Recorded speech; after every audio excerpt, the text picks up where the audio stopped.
Lecture dédiée à Thierry Jonquet.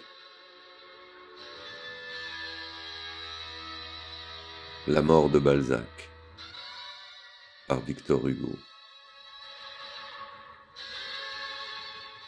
Le 18 août 1850, ma femme, qui avait été dans la journée pour voir Madame de Balzac, me dit que Monsieur de Balzac se mourait. J'y courus. Monsieur de Balzac était atteint depuis 18 mois d'une hypertrophie du cœur. Après la Révolution de février, il était allé en Russie et s'y était marié. Quelques jours avant son départ, je l'avais rencontré sur le boulevard. Il se plaignait déjà et respirait bruyamment. En mai 1850, il était revenu en France, marié, riche et mourant. En arrivant, il avait déjà les jambes enflées. 4 médecins consultés l'auscultèrent. L'un d'eux, M. Louis, me dit le 6 juillet, il n'a pas 6 semaines à vivre. C'était la même maladie que Frédéric Soulier. Le 18 août, j'avais mon oncle, le général Louis Hugo, à dîner. Sitôt levé de table, je le quittai et je pris un fiacre qui me mena avenue Fortuné, numéro 14, dans le quartier Beaujon. C'était là que demeurait M. de Balzac. Il avait acheté ce qui restait de l'hôtel de M. de Beaujon, quelques corps de logis bas échappés par hasard à la démolition. Il avait magnifiquement meublé ses masures et s'en était fait un charmant petit hôtel, ayant porte cochère sur l'avenue Fortuné et pour tout jardin, une cour longue et étroite, où les pavés étaient coupés çà et là de plates-bandes. Je sonnai. Il faisait un clair de lune voilé de nuages. La rue était déserte. On ne vint pas. Je sonnai une seconde fois. La porte s'ouvrit. Une servante m'apparut avec une chandelle. « Que veut monsieur ?» dit-elle. Elle pleurait. Je dis mon nom.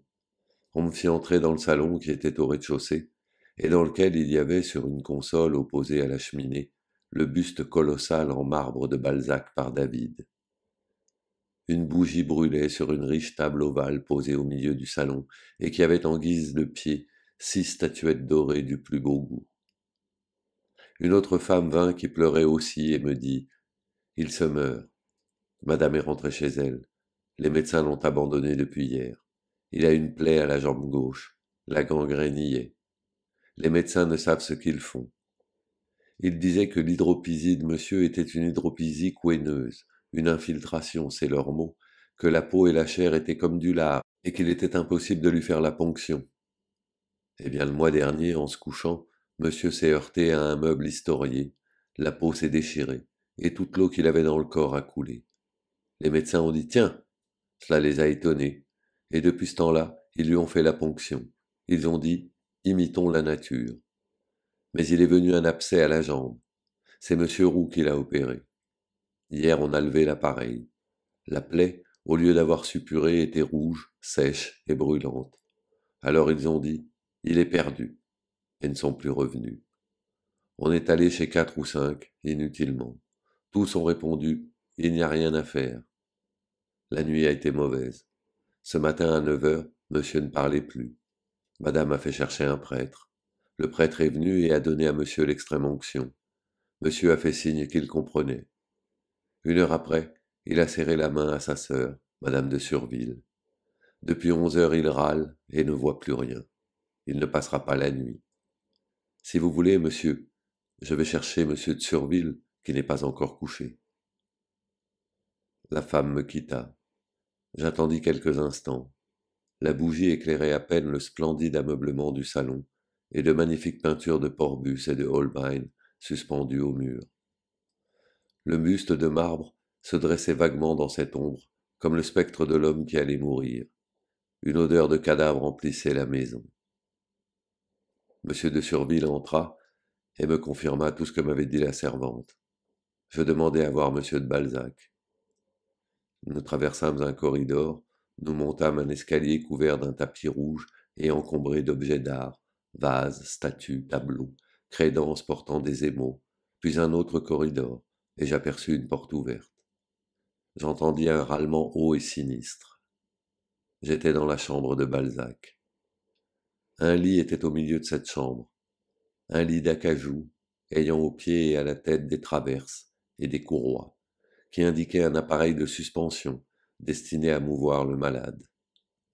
Monsieur de Balzac était dans ce lit, la tête appuyée sur un monceau d'oreiller auquel on avait ajouté des coussins de damas rouge empruntés au canapé de la chambre. Il avait la face violette, presque noire, inclinée à droite, la barbe non faite, les cheveux gris et coupés courts, l'œil ouvert et fixe. Je le voyais de profil, et il ressemblait ainsi à l'empereur. Une vieille femme, la garde, et un domestique se tenaient debout des deux côtés du lit. Une bougie brûlait derrière le chevet sur une table, une autre sur une commode près de la porte. Un vase d'argent était posé sur la table de nuit. Cet homme et cette femme se taisaient avec une sorte de terreur et écoutaient le mourant râler avec bruit. La bougie au chevet éclairait vivement un portrait d'homme jeune, rose et souriant, suspendu près de la cheminée. Une odeur insupportable s'exhalait du lit. Je soulevai la couverture et je pris la main de Balzac. Elle était couverte de sueur. Je la pressai. Il ne répondit pas à la pression. C'était cette même chambre où je l'étais venu voir un mois auparavant. Il était gai, plein d'espoir, ne doutant pas de sa guérison, montrant son enflure en riant. Nous avions beaucoup causé et disputé politique. Il me reprochait ma démagogie. Lui était légitimiste. Il me disait: comment avez-vous pu renoncer avec tant de sérénité à ce titre de pair de France, le plus beau après le titre de roi de France? Il me disait aussi: j'ai la maison de monsieur de Beaujon, moins le jardin, mais avec la tribune sur la petite église du coin de la rue.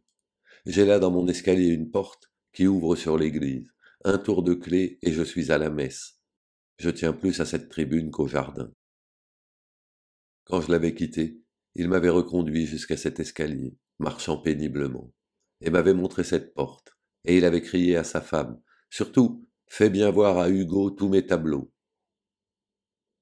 La garde me dit: il mourra au point du jour. Je redescendis, emportant dans ma pensée cette figure livide. En traversant le salon, je retrouvai le buste immobile, impassible, altier et rayonnant vaguement, et je comparais la mort à l'immortalité. Rentré chez moi, c'était un dimanche, je trouvai plusieurs personnes qui m'attendaient, entre autres Rizabey, le chargé d'affaires de Turquie, Navarrete, le poète espagnol, et le comte Arrivabene, proscrit italien. Je leur dis: messieurs, l'Europe va perdre un grand esprit. Il mourut dans la nuit. Il avait 51 ans.